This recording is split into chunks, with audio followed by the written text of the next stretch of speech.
Here we have just a few JPEGs that are, hopefully you'll see again. That's good. That should do it. You notice that middle one? Would anyone like to read that? We need Renee's glasses. To the sheriff of the county. More than that. Anyway, let's get started. Because the history of Gilead is the same as the history of Hebron for the first 40 years, I thought we better have a little review. But anyway, so before there was any Hebron, before there was much of anything, this was the breakup of the state. Joshua Uncas has that name Joshua because he was a Christian Indian, and that's why he wanted to give most of his property to other local Christians. He lived in the Lime area and had lots and lots of land, but not nearly as much as he thought he had or as much as he chose to give away. He named about 29 or 30 people who lived in that same Lime Saybrook area, who are called the Saybrook legatees, and in his will, he willed them all of his land, ranging from 500 acres to 5,000 acres. I'm sure those legatees questioned it a little bit, so that later, after he died and the will had been probated or whatever, they went to the general court because they wanted advice and settlement. I'm sure they knew that the acreage was totally off, but as long as he had designated it to those people and the boundaries were pretty well placed. So I think that's what held it in court. And he also, a part of it was that he wanted his children taken care of. He wanted them to be brought up in English schools. He himself wanted to be buried as the English are. So he had quite a few wishes. Anyway, the court, the state, no, it wasn't the state. It was the colonial court assembly approved everything. So that moved forward. So we had those legatees, and some of them did decide to move to Hebron, but a good many of them did not. So they had all their deeded acreage that they could then sell to other people. And I'm sure that was a pretty good moneymaker for them. Even though the deed was about 1675, and I'm not sure when he died, but it wasn't until 1704 or 5 that anyone moved into Hebron. And then we had a Shipman and a Phelps, and they set up camp down on Route 85. It wasn't called that then. Right by Holy Family, one on each side of the road down there. That was the initial settlement, shall we say, which was a wonderful area. I mean, these early settlers got all the best properties.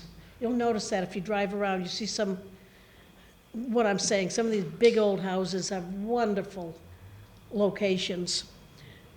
Anyway, their locations were great because Hope Valley Road is right there. And then you can go, well, I mean, you don't go straight down, you just hook around a bit, but then you get down to the river.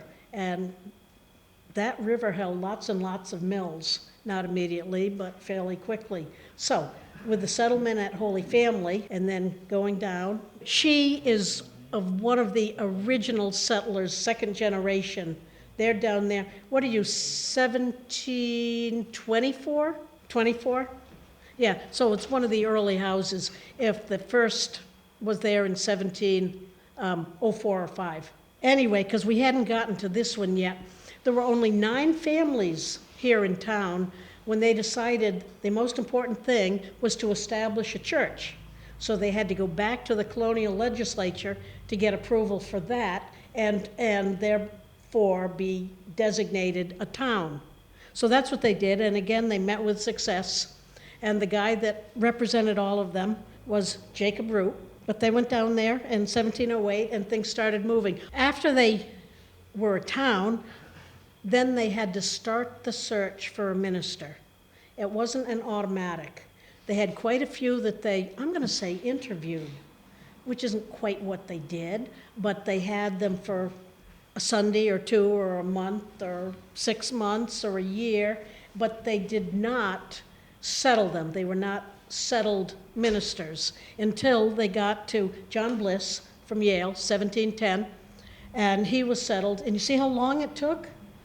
He was settled in 1717, and I'm not sure when he was ordained. I could look it up, but that's all right. They got him in place. They gave him land up near Godfrey Hill as you head up towards Gilead, but you're just up the top of the first hill, above the minister's meadow and up the top of the first hill, and the old Godfrey Hill Cemetery is tucked in there behind a wall. Well, that's where the first ecclesiastical society gave him land. That was part of the deal. So later, when things were not working well with him, and the Congregationalists did try to get rid of him. They called him up on intemperance, but that didn't work. I mean, they went before the Tolland Consociation. It wasn't association, it was consociation. But anyway, didn't work. But after a little more irritation, they dismissed him anyway. And Dr. Pomeroy, Benjamin Pomeroy, was the next one, and he apparently was just a wonderful person, preacher, everything about him. He came in at the time of the New Light movement. Don't ask me what it was, but it was the New Light movement, and he started spreading the word. He got all sorts of new members, lots of new baptisms, and then he went outside his own territory. In other words, Hebron. He went out to some of the other towns and started spreading the word, but that was not allowed. So he did get in trouble, and he was not given his pay by the town of Hebron. He did that for several years, so he lost his pay several times. I'm sure that was good for the town, but not for others. Anyway, he really did a lot for the religion in the area. So the town paid him? No, I said they didn't. No, I mean, but they were supposed to. He was brought up on charges because he went out of his district, out of his territory. And so he got in trouble for that and forgave his salary a year at a time. I don't know if they caught up with him later. I don't know. But at the time, he was not paid. But he brought in lots of new people. And that picture over on the right, that's just an image. It's not he, of course, but it shows the gathering, the groups of people. Anyway, went on a little longer with the northwestern part of town applying to be separated from the first society. And they went through about 3 votes and they were denied. Things were not going well that way. You'll see the very center where all the roads sort of come together. That's Hebron Center. Now if you look almost straight up from there to the top, you'll see 2 Hutchinson names. Well, those are Jean and my relatives. But if we had been going to the church and coming down to the center, that's a long haul, especially in bad weather. So that's one reason for their wanting to separate. But I think the big reason was that many of those Northerners actually also liked John Bliss. And by then, John Bliss had started a new church. He was an Anglican by then. He'd returned to his old roots. And he had a pretty good-sized group that was meeting up near the Anglican cemetery. And they did build a church there. But there was still plenty of the northwestern Hebronians, who wanted the area set off. And this map shows how many we had. There were a lot of people spread out among the whole town. Anyway, in 1747, the state sent out a committee to check and see what the discord was, why the first society wasn't releasing the second society, and why the second society, as they would be, wanted to move out, and so on. They went back. They came out in October, and they went back in the following May, reported that all was well. They should vote to separate into a separate society. So that's what's happened. That came from the colonial legislature. They approved the settlement. They called the new area Gilead. And then we were able to move forward. Now, that's enough of the review. One of the first things, well, they had a few things that they had to do, but one of them was to establish the location for the meeting house. Now, Joseph Youngs, who lived just south a little bit on Gilead Street, again, not called that, but anyway, and around, he donated the property. I think he wanted to separate his two sons for whatever reasons. His sons were named Eliphalet and Ephraim. Now, we can practice that later. And he separated it, and that's where he gave the property, and that very easily is found right at Meeting House Road. That's where it was. And it says there, standing in ye line betwixt my two sons, Eliphalet and Ephraim. That was the property he donated. And he signed it and so on, and you'll notice that it was George II who was in charge at that time. And at their very first meeting in June of 48, they elected their officers, and they voted to raise a tax to pay for the preaching for that summer. And that says it was 6 pence on the pound. They also started collecting 2 pence on the pound to put towards a new building. Anyway, the second meeting in September, they really moved forward and voted to build a house. And they had the nerve to ask the First Society for their educational money back, because now they were going to have to pay for education for their own kids. But the Hebron Society didn't give them any money. And equally important was to get that highway built between the Gilead Church and East Street, Meeting House Road. And it's never changed a bit since. It's just as bumpy and rough and curvy and... Anyway, then later they talked more about raising money to actually build the building and how people could pay. They didn't have much coinage, so they were paying with crops, as you can see. Grain, meat, wool, flax, whatever. This I threw in because at one point they also said they would like to have their own militia.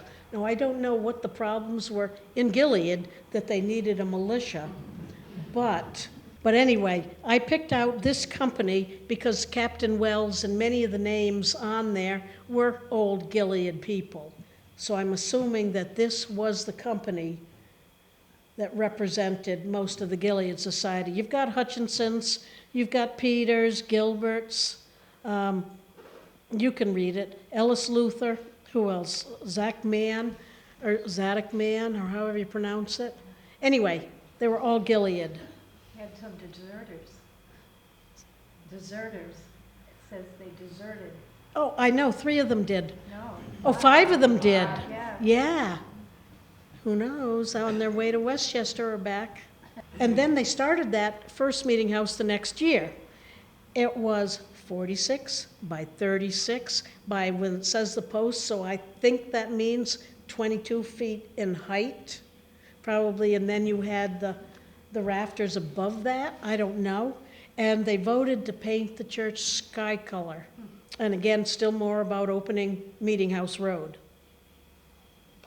And they had to have the location approved again by that colonial assembly.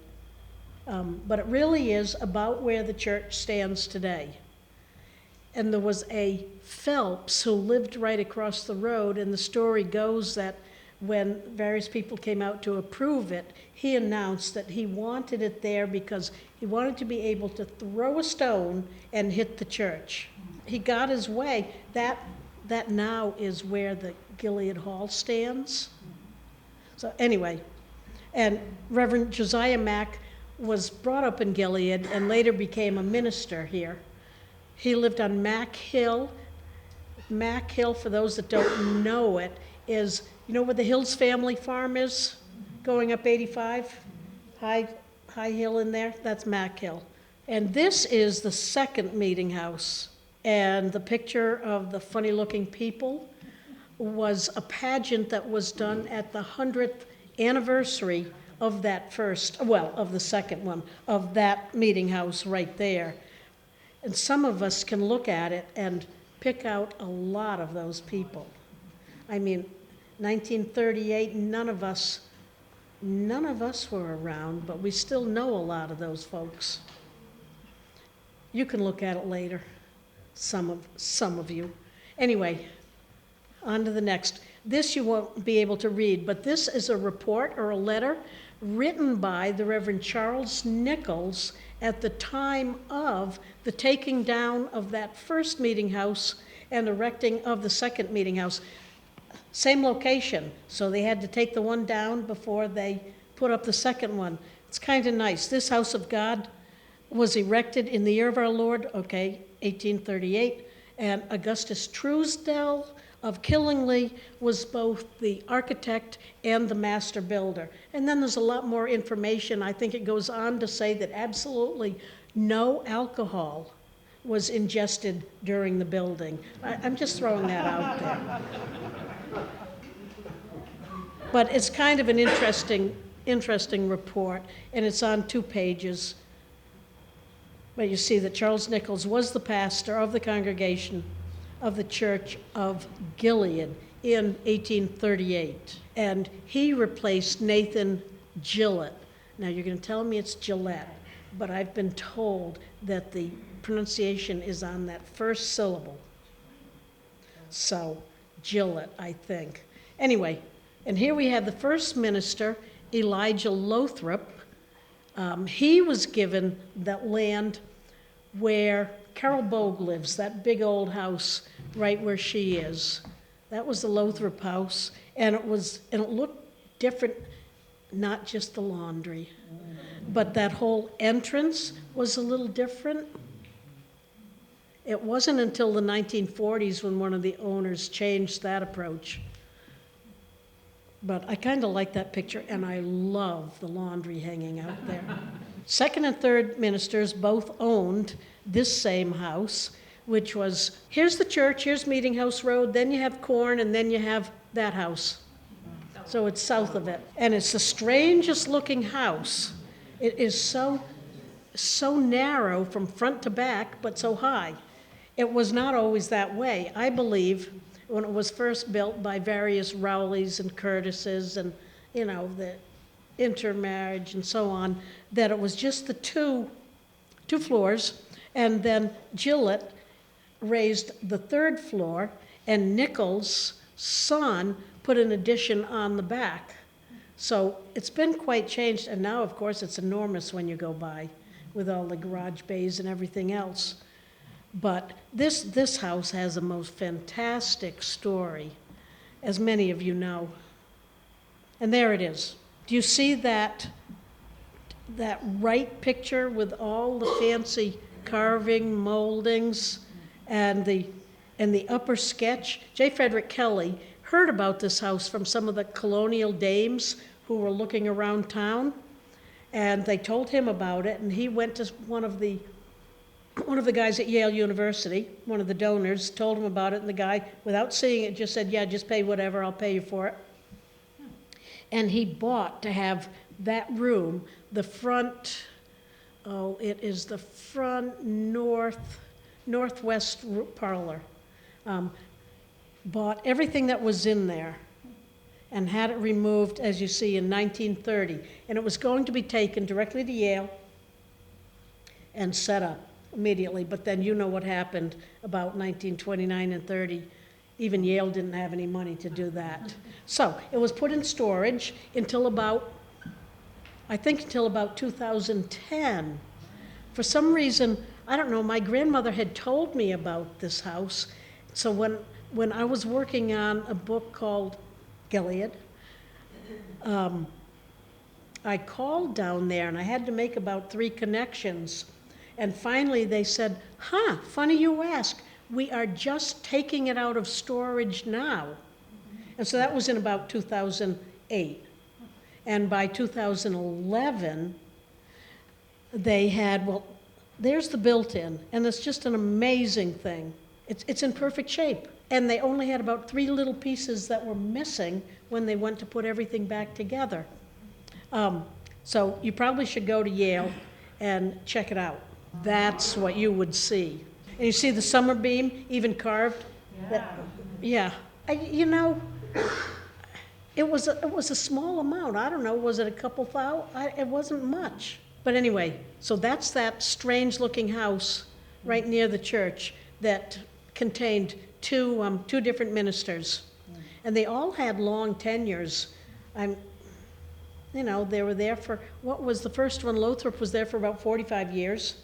And then these next two, each about 25 or 30. Anyway, Gilead expects its ministers to stay a long time.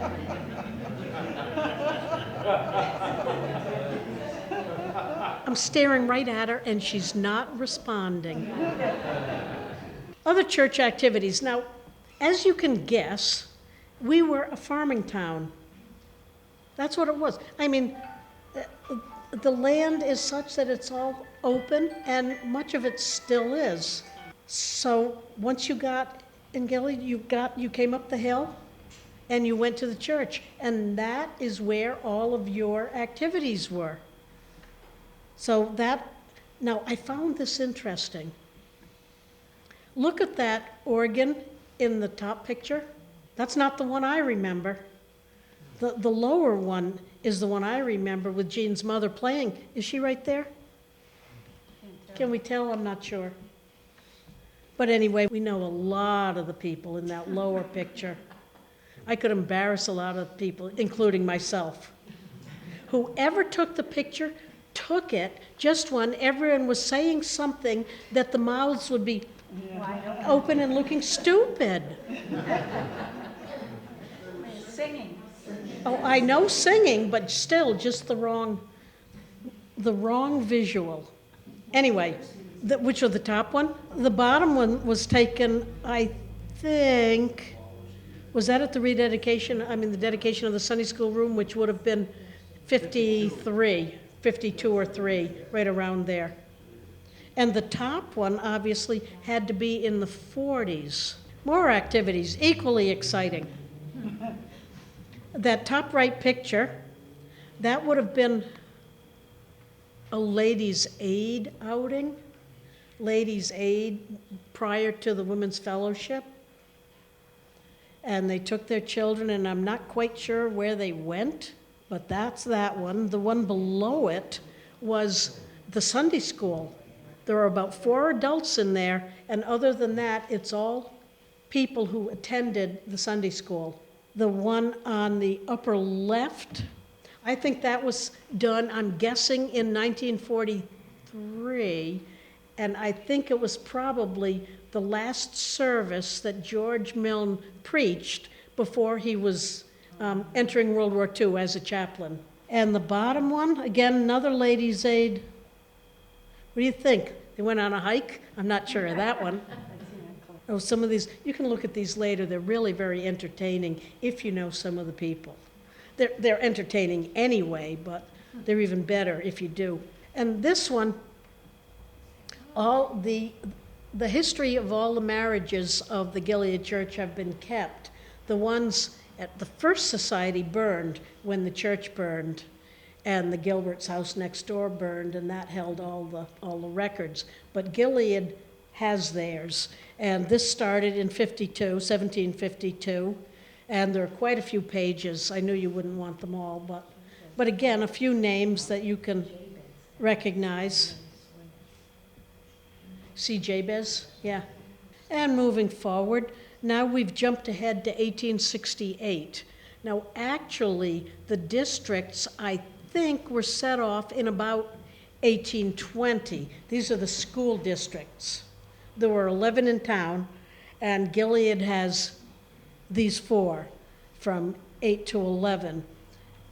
The top left is the Sumner School or Pepperidge Academy, and that's right next to the entrance to, or was right next to the entrance to Gay City.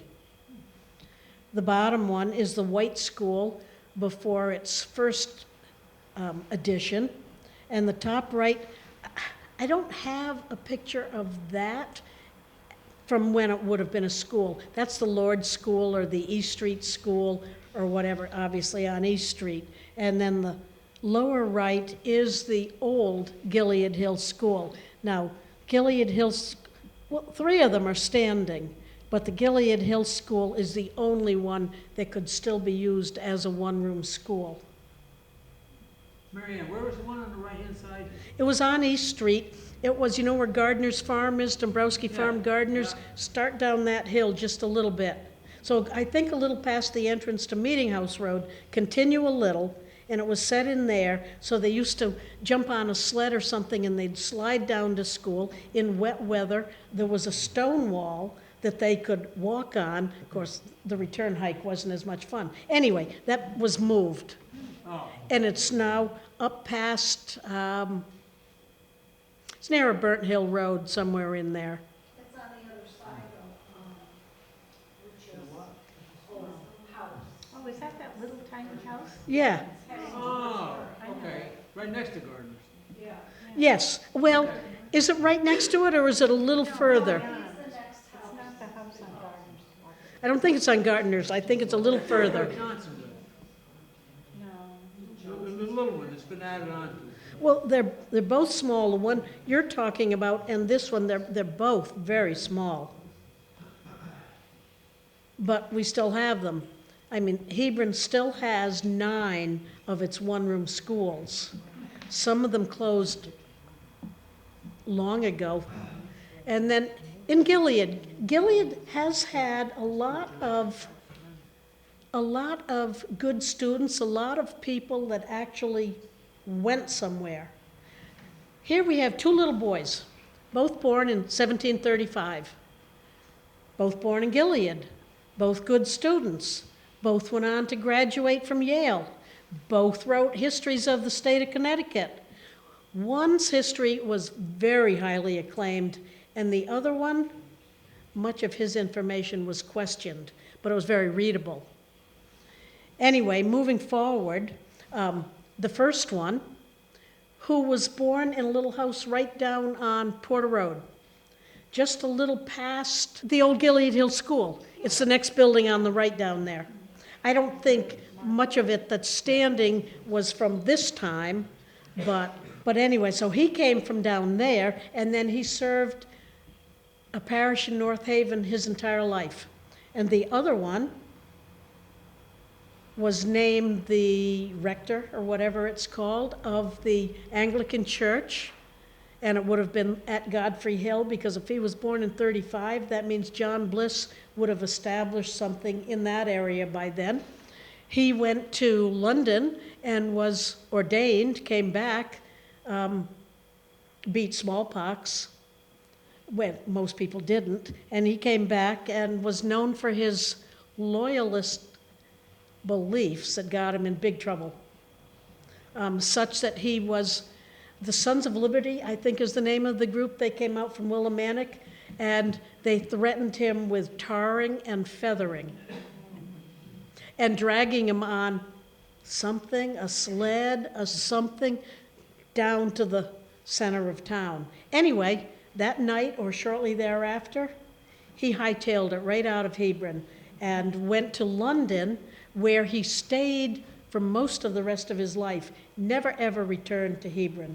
So these were both Gilead people, because the Peters family on East Street is part of Gilead. So anyway, the 2 in Benjamin Trumbull and Samuel Peters, and you've heard much about the Reverend Samuel Peters, more than about Benjamin Trumbull. What did it take for these guys to succeed? I mean, they really went somewhere with their lives. They came to school wanting to learn, and they did so. The self-discipline, I only wish that I had it. And the interesting thing that I'll add is that the schools back then were ungraded. You started school whenever that may have been, whatever age, you got your reading book, you started reading it. If you didn't finish it that first year, you continued the next year from right where you left off. The same thing with math. And when you had finally completed all of these various books, everything you wanted to learn, then you were ready to move on to college. But could have taken 3 years, could have taken, 13 years. Didn't matter, all ungraded. And I do have a few pictures of the white school. I do not have any of the other schools. Those are all the white school, which is at the intersection of 85 and 94. And that top left picture is dated from about 1902 or 3. I'm not sure. I don't think they were students. I think they were just visitors, but that's all right. We'll take the picture anyway. The upper right, well, all the other three are all from various years in the 1930s. And you'll recognize people in all. You know, Mary Porter has never changed for anyone who knows her. She's front center of this lower left picture. And then you have another one for those of you that know B. B in the lower right picture, she's over to the far right bottom row. And she's about in the middle of the middle row on the picture above it, blonde. She changed more than Mary Porter did.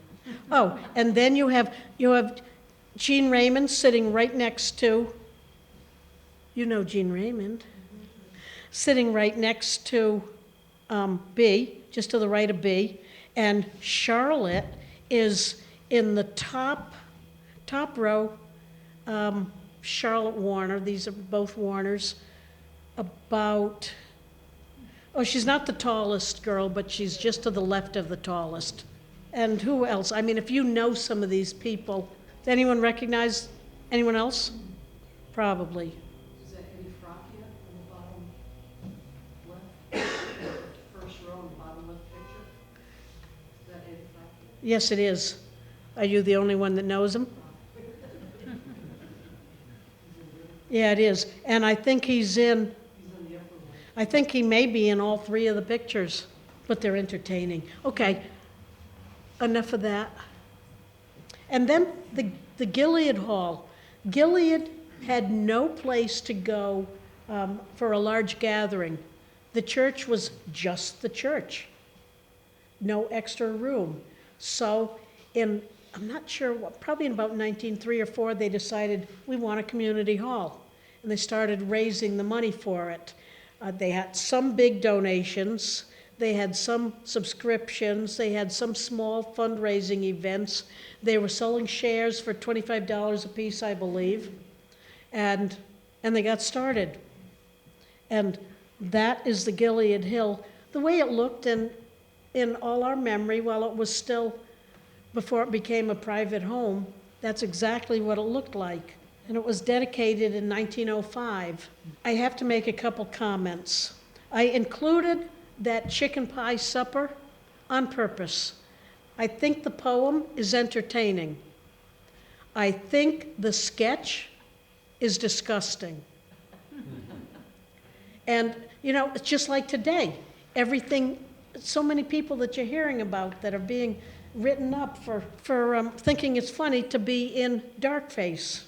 But I put it in there. I thought, yep, let people see it, that even Gilead folks did that.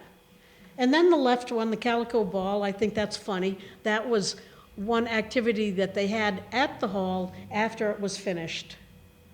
And if you wore a calico dress, you got in free. Now that's funny. Admission 20, what's it say, 25 cents? And then dancing cost more? Yeah. And the one thinking she is the plainest dressed can claim the prize. So it wasn't truly too competitive, I think. Anyway, that's the Gilead Hall, and a lot of people spent a lot of time there, and after it was, well, let's put it this way, after the Sunday school room was added to the back of the Gilead church, then the church was not using the hall as much, and that, I think, is when the Grange pretty much took over, and most people call it the Grange Hall, but it wasn't. It wasn't built as that. I didn't label any of these. Ned, you recognize anyone? It's his father on the rake. Oh, really? Yeah. Probably I can't see. I mean, I can't tell.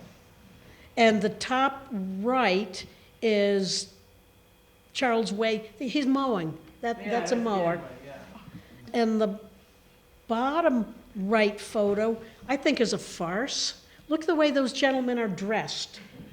And they're really pitching hay onto that big wagon being pulled by the team of oxen. The one on the left, that's a Dan Way's, another team of oxen. And Dan Way, if any know that name, he lived to be about, he was 98 or 99. And when he was 90 or 89 or 90, his farm burned. But he rebuilt. At the age of about 90, he rebuilt. So that's some of that tough Gilead blood. And he's the man on the ground pitching hay on the load. This next picture, this is, you no longer had to put the hay on. You didn't have to pitch it on. You had that thing called a hay loader. I do know where that picture was taken, but I'm not going to mention it. You know where it is?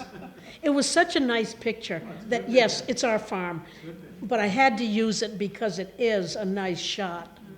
I don't know who the people are. I think my grandfather's at the bottom, and I think my dad's on top without a shirt, and I think my uncle is over there without a shirt, and I don't know who the other one is. But anyway, that's how it had evolved. That was in the, that truck was a 1935 International, so I can date the picture fairly well. Had a few more tasks. Now that colored picture is showing a lot of tools. That's just over here to your right.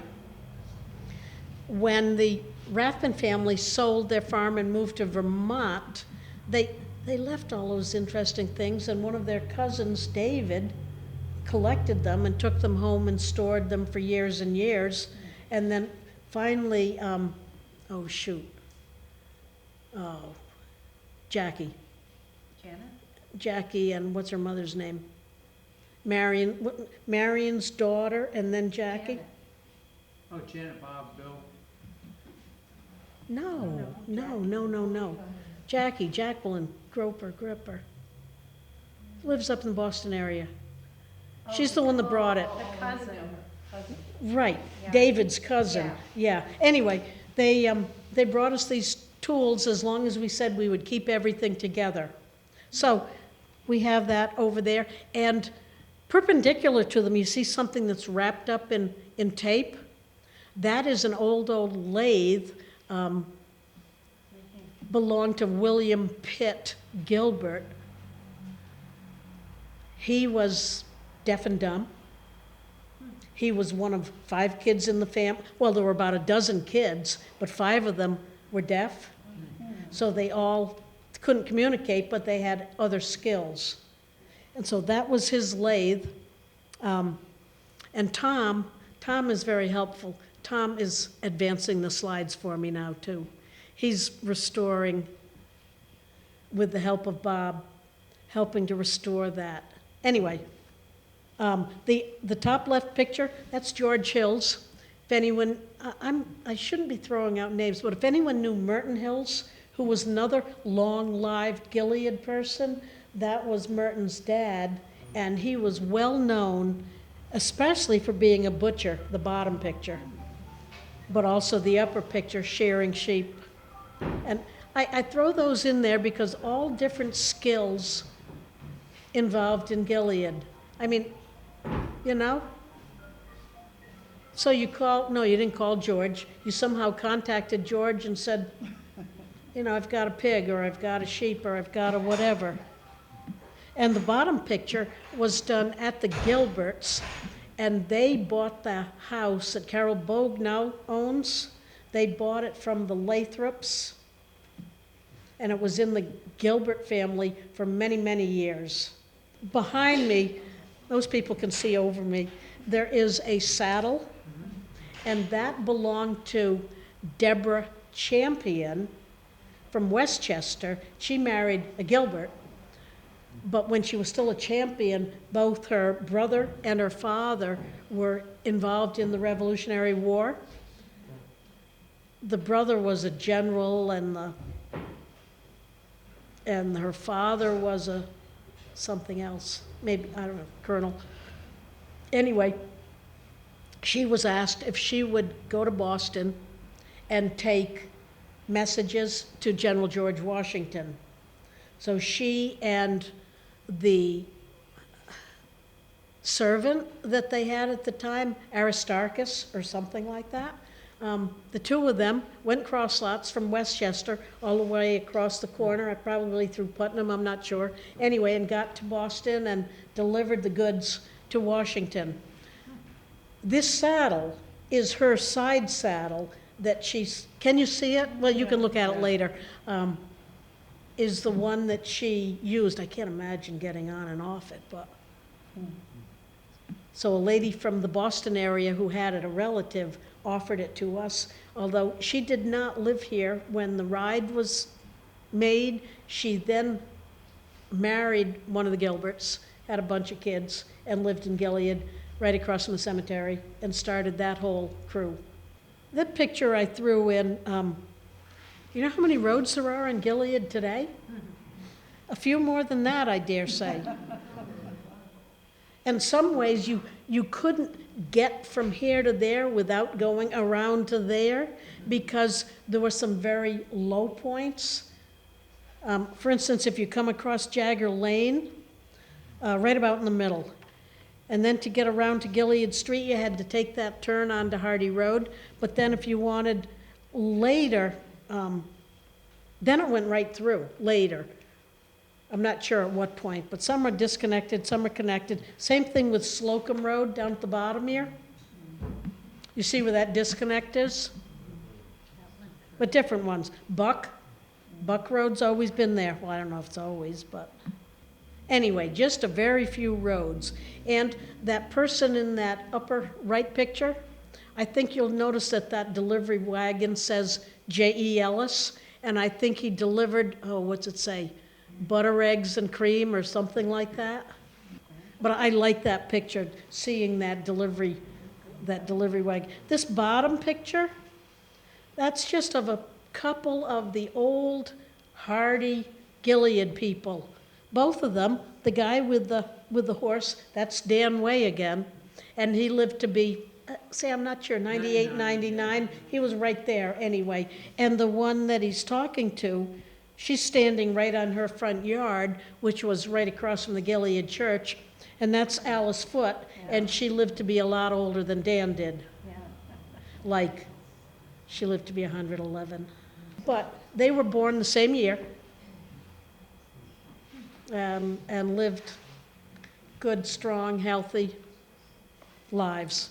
Manufacturing and industry, I kind of like that title for all it's worth. That the thing on the right, that's a creamery building. And Gilead had 2 creameries. This was the first one. And it was, if you go down on Martin Road, where Martin Road is coming out onto 85, at the low point there, that the creamery was tucked in there, and the ice house was on the other side of the road.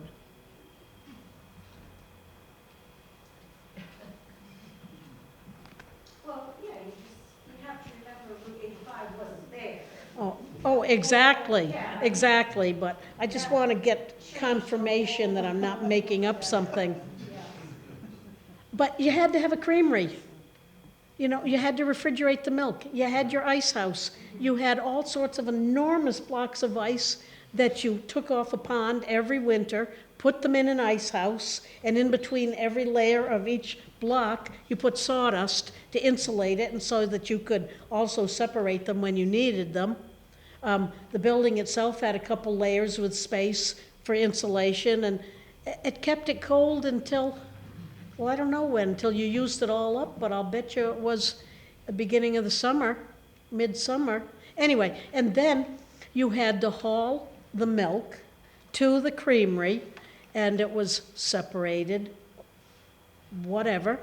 And from there, it was hauled down to Turnerville. Raise your hand if you recognize the name Turnerville. Good crowd. Changed its name once.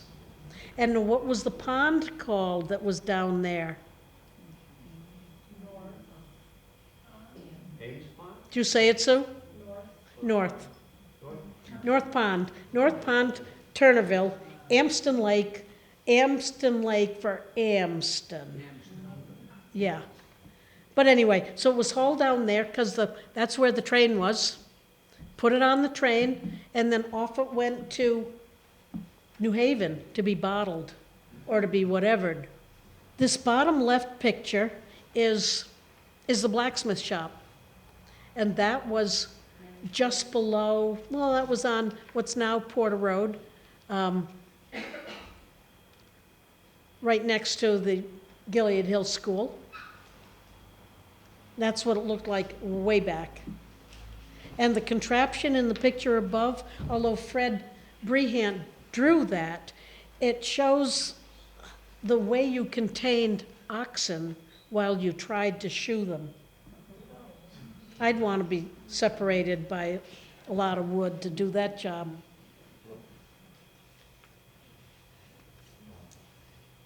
Anyway, I noticed that I have there the creamery before the time of electricity. Gilead got electricity in about, again, I should be a little closer than this, probably about 1925. So that's why, you had to have your big chunks of ice and everything, because nothing would keep. Mills. Of course we had lots of mills.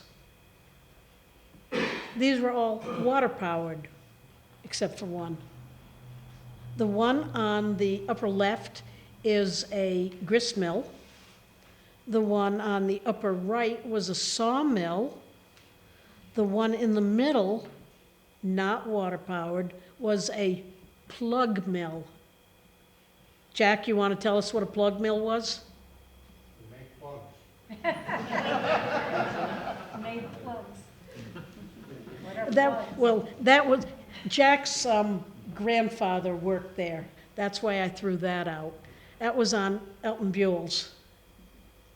That was his, and he had about 3 of them. 2 of them burned. The third one, I think he finally quit when it burned the last time. But, What are plugs, though? well, I think, what were plugged? I imagine they were turned, and I imagine they were plugs for barrels and things. That's my guess. Different things, different shapes. And then on the lower right, that's one of the mill sites at Gay City, Factory Hollow. And there were lots and lots of mills there. I heard the other day there was a 4th one. It was over the line in Bolton, but a person that I know was going to be taken to it. Anyway, well, you see what it had, what the Blackledge River had. 3 sawmills, a cider press, and a textile mill. I know why they had the cider press. They were, you know how they got the people to attend the Methodist church there in Gay City? Oh, they kept plying them with that good cider. Where was the church in Gay City? They had it down there somewhere. There's a cemetery there. I have no idea. But you had, what's a guy's name? Last name began with an A. And you had Sumner, various ones, because that was a village, and it was a religious village established for such. I don't know where they did what they did, but I'm just glad to see they had their own cider mill. Then they had a paper mill, and it was funny. For years, people would go down there by that site, and they'd be finding buttons. And they thought for sure it was a button mill. It was just for making high-quality paper. They were using the old clothing and then cutting the buttons off. This one I find quite interesting. Who's that? I don't know who Addie was. Oh, she was an aunt of somebody. I know, but anyway, W.J. Warner sent out these invitations to that barn raising, and in 1907, well, again, look the way they're dressed.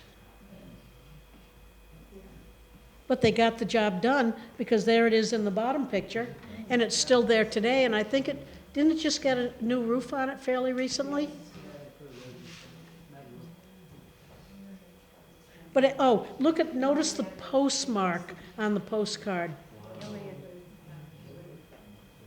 I don't know if I have a slide in there or not, but Gilead had its own post office from about 1860 to 1914.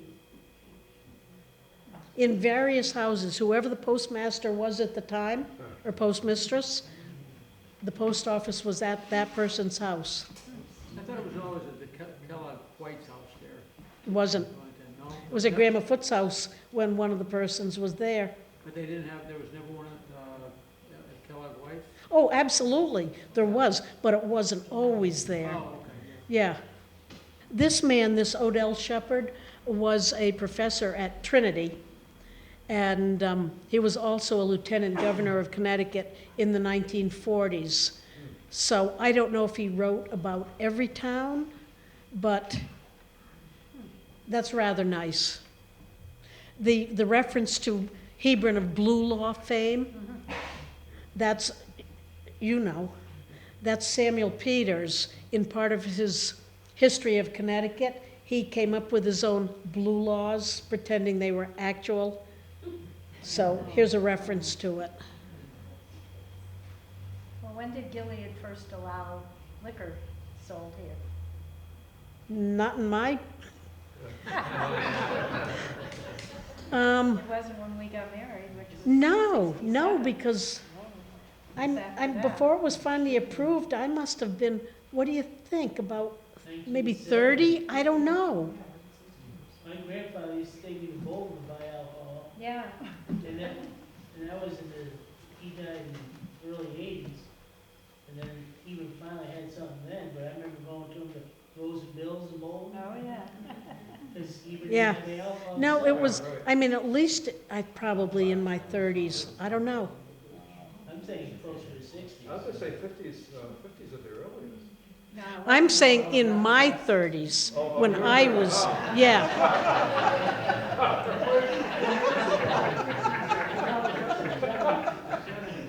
Yeah. Wow. Yeah, it was after we were married too. No, it was. Anyway, you see those chairs up there in the choir loft? Still there. Some Well, those of us that sang in the choir, and whenever something humorous was said and you started laughing, there's no stop to a laugh when you're up there front and center. Those are all in the Gilead Cemetery. I just think gravestones are cool. I like the one, I don't know, the one in the lower right. It's got such strange shape to it and everything, but some, like that top right, just simple, but they had to carve them by hand. So if you want to take a walk in the Gilead Cemetery and find them, there are a lot more. Anyway, I think that's the last one, apparently.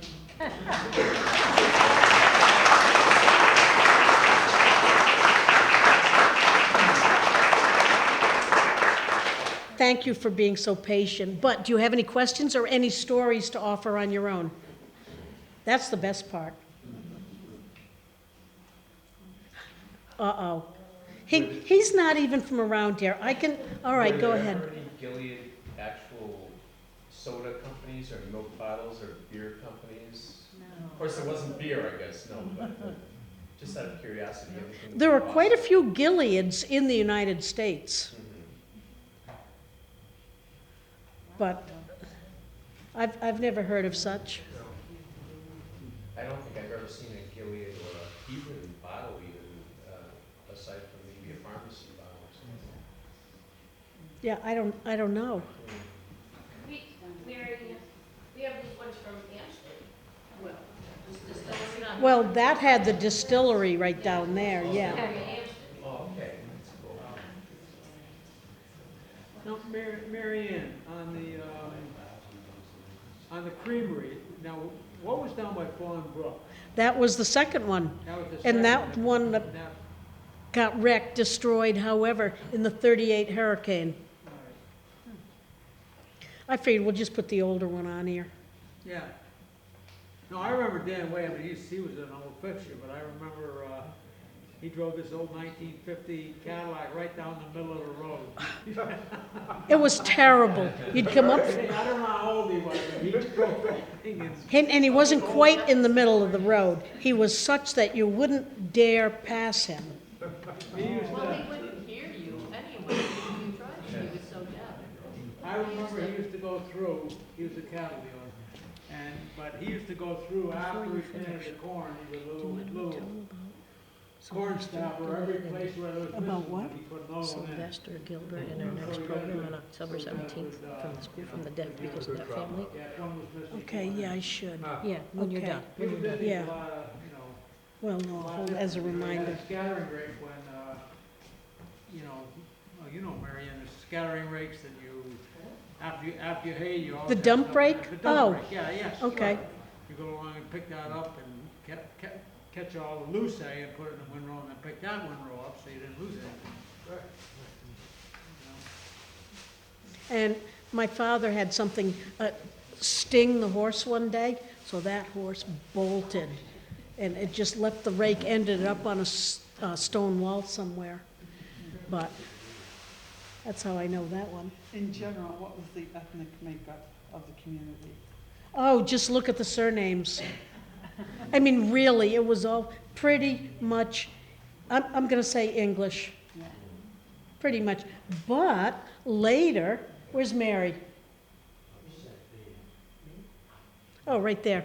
At about, when did a lot of Italians come in? In about, I'm going to say the 20s maybe? 20s or 30s? My great-grandfather came in the early 19th century. He came ahead of his family and worked at a farm in Bolton. Yeah, there were a lot of Until he Italians. earned enough money to buy the farm, and then they came in 1920. You go up North Street, 85, and you'll say, yep, Paracchio. Here, she's going to list them. And then you go up on top of John Tom Hill, and all of them up there.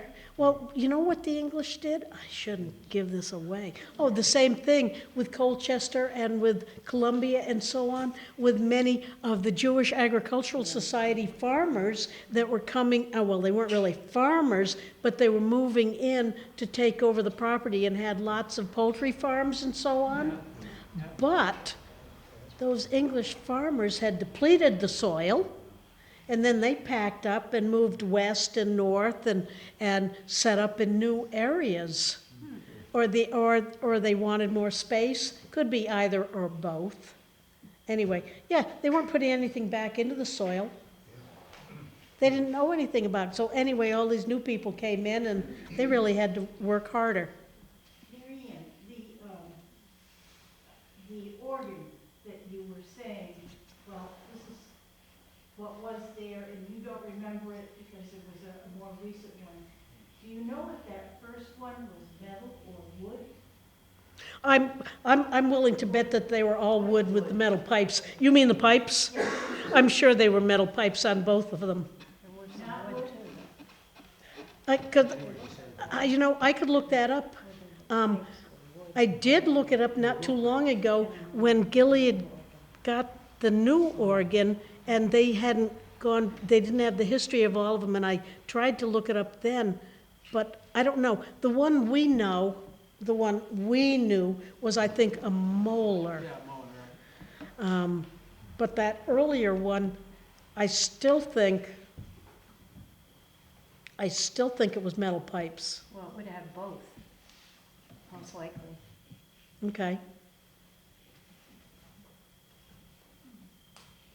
Because we took wood Paul. pipes out of the old. Mary Ann, you spoke about Gilead having a militia and being concerned with the militia and having a military force.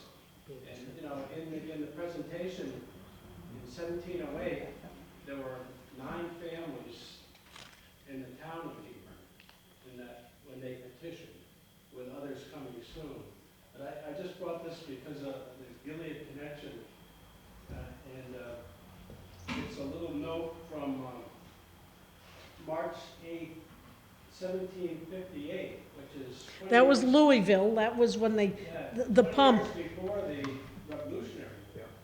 And it said, to Colonel Jonathan Trumbull Esquire, Sir, there are in our training band in the parish of Gilead in Hebron 68 able-bodied men. Yours truly, Benjamin Trumbull Clark of said band. So they, and you know, that's amazing to me that, you know, in 1708, there's 9 families in Hebron, and by 1758, and there's, when they send able-bodied men, these men went off to fight in the French and Indian War, and Mary Ellen Gandhi, you know, just did the book, I don't know. But they left their wives, They left the wives. they left their wives to do all the work at home. It's just an interesting little thing, I'll leave it here if you want to look at it. Thanks, Paul.